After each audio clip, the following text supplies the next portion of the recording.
Walong kawani na isang eskwelahan sa Amerika nagpositibo sa COVID-19 matapos magsagawa ng hybrid learning.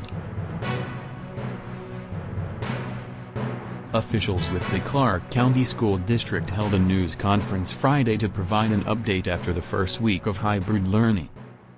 In the news conference, Deputy Superintendent Brenda Larson-Mitchell shared that HCCSD staff members tested positive for COVID-19 this week.